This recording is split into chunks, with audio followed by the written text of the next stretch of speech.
പത്തരമാറ്റിൻ്റെ കിരൺ എപ്പിസോഡിലേക്ക് എല്ലാവർക്കും സ്വാഗതം. അങ്ങനെ നമ്മുടെ അഭിയും ജലജയും ചേർന്നിട്ട് മാല മോഷ്ടിക്കുന്നത് ആദർശ് കാണുകയാണ്. അപ്പോൾ ആ റൂമിൽ ഉള്ള ആദർശുള്ള വിവരം അവർ അറിയുന്നുണ്ടായിരുന്നില്ല. കാരണം ആദർശ് ജയിലിലാണെന്നുള്ള വിശ്വാസത്തിലായിരുന്നു അഭിയും ജലജയും. അങ്ങനെ അത് ആദർശ് കണ്ടെത്തുകയും അത് നമ്മുടെ ദേവയാനിയോടും നയനയോടും പറയുകയും ഒക്കെ ചെയ്യുകയാണ്. എന്നിട്ട് നയന ജലജയെ പൊളിച്ചടക്കുന്നുണ്ട്. ആ ഒരു സമയത്ത് നിൻ്റെ അടുത്ത് വല്ല തെളിവുണ്ടോ ഞാൻ മാല മോഷ്ടിക്കുന്നത് എന്നുള്ളത് ചോദിക്കുന്ന സമയത്ത് ആദർശ് തെളിവ് എൻ്റെ പക്കലുണ്ട് എന്ന് പറഞ്ഞിട്ട് അവർക്ക് മുമ്പിൽ പ്രത്യക്ഷപ്പെടുകയാണ്. ആ ഒരു സമയത്ത് ആകെ ഞെട്ടിത്തരിച്ച് ഷോക്കായിട്ട് നിൽക്കുകയാണ്. ജയിലിലാണെന്ന് പറഞ്ഞ ആദർശ് ഇവിടെ ഇതെങ്ങനെ സംഭവിച്ചു എന്നുള്ള ഞെട്ടലിലായിരുന്നു അവരുണ്ടായിരുന്നത്.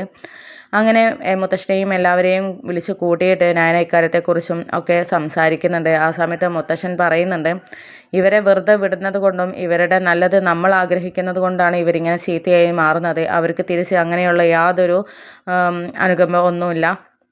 അവർ ക്രൂരമായിട്ടുള്ള ആളുകളായിട്ട് മാറിക്കൊണ്ടിരിക്കുകയാണ്. ഇപ്പോൾ നവ്യയും അതിന് കൂട്ടുണ്ടല്ലോ, അതുകൊണ്ട് ഇനിയും ഇവരെ ഇങ്ങനെ വെച്ച് പുറപ്പിക്കാൻ പാടില്ല എന്നൊക്കെ പറയുന്നുണ്ട്. ആ സമയത്ത് മുത്തശ്ശൻ ജലജയുടെ നേരെ ചൂണ്ടിയിട്ട് പറയുന്നുണ്ട്, നിന്നെ എടുത്ത് വളർത്തിയതാണ് ഞങ്ങൾ ചെയ്ത ഏറ്റവും വലിയ തെറ്റ്. പിന്നെ നിന്നെ ഇനി ഇങ്ങനെ വെച്ച് പുറപ്പിച്ചാൽ നീ കൂടുതൽ വഷളാവുകയേ ഉള്ളൂ. നിന്നെ പറഞ്ഞിട്ട് കാര്യമില്ല. അത് നിൻ്റെ അച്ഛനും അമ്മയും നിന്നെ വളർത്തിയ ദോഷമാണ്. നിന്നെ വെറുതെ ഉപേക്ഷിച്ച അച്ഛനും അമ്മയുമാണ്. അവരുടെ സ്വഭാവം ഇതുപോലെ തന്നെയായിരിക്കും. അതുകൊണ്ടായിരിക്കും നിനക്കും ഇങ്ങനെ ഒരു സ്വഭാവം കിട്ടിയത് എന്നുള്ളത് ഇങ്ങനെ വെട്ടി തുറന്ന് പറയുന്ന സമയത്ത് നവ്യ അന്തം വിട്ട് നിൽക്കുകയാണ്. കാരണം നവ്യയുടെ മനസ്സിൽ അവിടുത്തെ കുട്ടിയല്ല ജലജ എന്നുള്ള ഒരു സംശയം ഒക്കെ ഉണ്ടായിരുന്നു. ഇപ്പോൾ അത് യാഥാർത്ഥ്യമായിക്കൊണ്ടിരിക്കുകയാണ്. എന്നിട്ട് ആരുമല്ലാത്ത ഇവരെ ഇത്ര സ്നേഹിച്ചിട്ടും ഇവരെ ഇങ്ങനെ ഇതാക്കുന്നത് ഇവരെ മനസാക്ഷി കൊണ്ടാണ് എന്നുള്ള ആ ഒരു ചിന്ത ഒക്കെ നവ്യയുടെ മനസ്സിലോട്ട് വരുന്നുണ്ട്. എന്നിട്ട് അഭിയുടെ കരണം നോക്കി മുത്തശ്ശൻ നല്ലോണം പൊട്ടിക്കുകയാണ്. എന്നിട്ട് പറയുന്നുണ്ട്, വരുന്ന തലമുറയായിട്ടുള്ള നീയെങ്കിലും അത് മനസ്സിലാക്കിയിട്ട് നല്ലതേതാണെന്ന് ചീത്തതേതാണെന്ന് മനസ്സിലാക്കിയിട്ട് പെരുമാറുന്നതിന് പകരം സ്വന്തം അമ്മയുടെ ചീത്ത പ്രവർത്തികൾക്ക് കൂട്ട് നിന്ന് കൊടുത്തിട്ട് എല്ലാവരെയും ദ്രോഹിക്കുകയാണല്ലേ നീ ചെയ്യുന്നത്. നിന്നെയൊന്നും പറഞ്ഞിട്ട് നന്നാക്കാൻ നോക്കിയിട്ടും കാര്യമില്ലടാ, നീയൊന്നും ഒരിക്കലും നന്നാവത്തില്ല. ഇനി അനന്തപുരി തറവാട്ടിൽ നിന്ന് നിങ്ങൾക്ക് പുറത്തു പോകാം, അല്ലെങ്കിൽ ഇവിടെ നിങ്ങൾ അധ്വാനിച്ച് കൊണ്ടുവന്ന് ജീവിക്കാം. അല്ലാതെ ഇനി ഒരു തരി ഭക്ഷണം പോലും ഈ വീട്ടിൽ നിന്ന് നിങ്ങൾ എടുത്തു കഴിക്കാൻ പാടില്ല. ഞാൻ അധ്വാനിച്ച് കൊണ്ടുവന്ന ഒരു ഇതിൽ നിന്നും നിങ്ങളൊന്നും ഇവിടെ നിന്ന് എടുക്കാനോ ഉപയോഗിക്കാനോ പാടില്ല എന്നുള്ളൊരു ശക്തമായ തീരുമാനം അവരോട് മുത്തശ്ശൻ പറയുന്നുണ്ട്.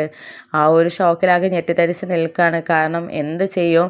കാരണം ഇവിടെ എന്തായാലും മുത്തശ്ശൻ കൊണ്ടുവന്ന കാര്യങ്ങൾ എടുക്കേണ്ടി വരും, ഒക്കെ ചെയ്യും. പൂർണ്ണമായും അഭിക്കും ജലജയ്ക്കും എന്തായാലും അവിടുത്തെ കാര്യങ്ങൾ ഉപയോഗിക്കാതെയും എടുക്കാതെയും ജീവിക്കാനൊന്നും കഴിയില്ല. അങ്ങനെ ആകെ ഒരു സങ്കടപ്പെട്ടുള്ള ആ ഒരു അവസ്ഥയിൽ എന്ത് ചെയ്യും, ഇനി ഇതിനെ തരണം ചെയ്യാൻ എന്താണ് ചെയ്യേണ്ടത് എന്നുള്ള ആ ഒരു ഇതിലാണ് നിൽക്കുന്നത്. ആ സമയത്ത് നവ്യ ഇടപെടുന്നുണ്ട്.